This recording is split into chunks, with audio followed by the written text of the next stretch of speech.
அரங்கத்திற்குள் செல்லும் ஆர்வத்தின் உச்சத்தில் கண்ணு மண்ணு தெரியாமல் அதிமுகவினர் கீழே விழுந்து கிடந்த காட்சிகள் தான் இவை.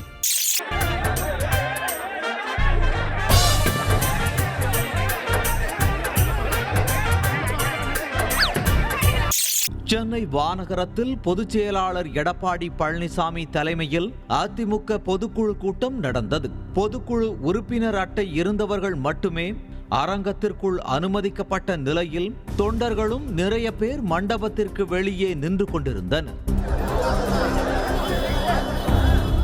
இந்த நிலையில் எடப்பாடி பழனிசாமி பொதுக்குழு கூட்டத்திற்கு வரும்போது வெளியே காத்து கொண்டிருந்தவர்களும் உள்ளே செல்ல முயற்சித்தனர். மண்டபத்தின் கேட் திறக்கப்பட்டதும் சாறை சாறையாக அதிமுகவினர் உள்ளே புகுந்ததால் தள்ளுமுள்ளு உருவானது. இபிஎஸ் வரும்போதும் நிலைமை அதே மாதிரி பரபரப்பாக இருக்கவே அவரே கடுப்பாகி சிலரை கடிந்து கொண்டவாறே சென்றார்.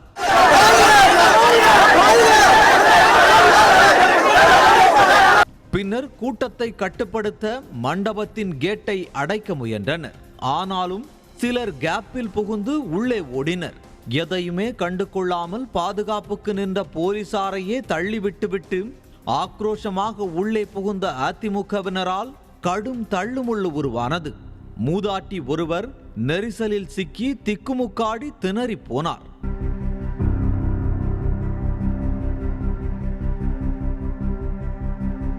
ஒரு வழியாக மண்டபத்தின் கேட் மூடப்பட்டது. ஆனாலும் வெளியே நின்ற அதிமுகவினர் உள்ளே செல்ல ஈ போல அலைமோதினர்.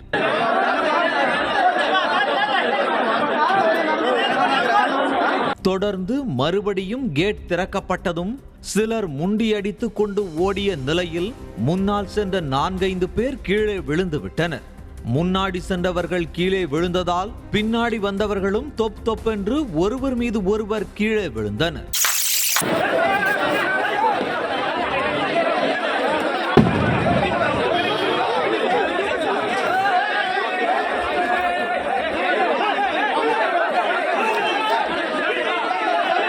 கீழே விழுந்தவர்கள் எழுந்திருக்க கூட முடியாத அளவுக்கு கூட்டம் நெரித்தது. சிலர் கீழே விழுந்து கிடந்தவர்களை எழுப்பிவிட்டு உதவிய நிலையில் இன்னும் சிலர் அந்த நிலையிலும் அரங்கத்திற்குள் செல்லவே ஆர்வம் காட்டினர். பெண்களும் நெரிசலில் மாட்டிக்கொண்டு படாத பாடுபட்டனர். பின்னர் போலீசார் வந்து கீழே கிடந்தவர்களை தூக்கிவிட்டனர்.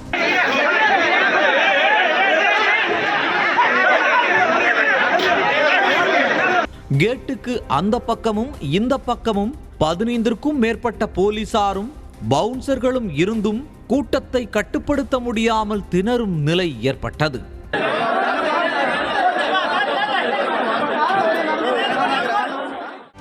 செய்திகளை உடனுக்குடனும் துல்லியமாகவும் தெரிந்து கொள்ள சப்ஸ்கிரைப் பண்ணுங்க.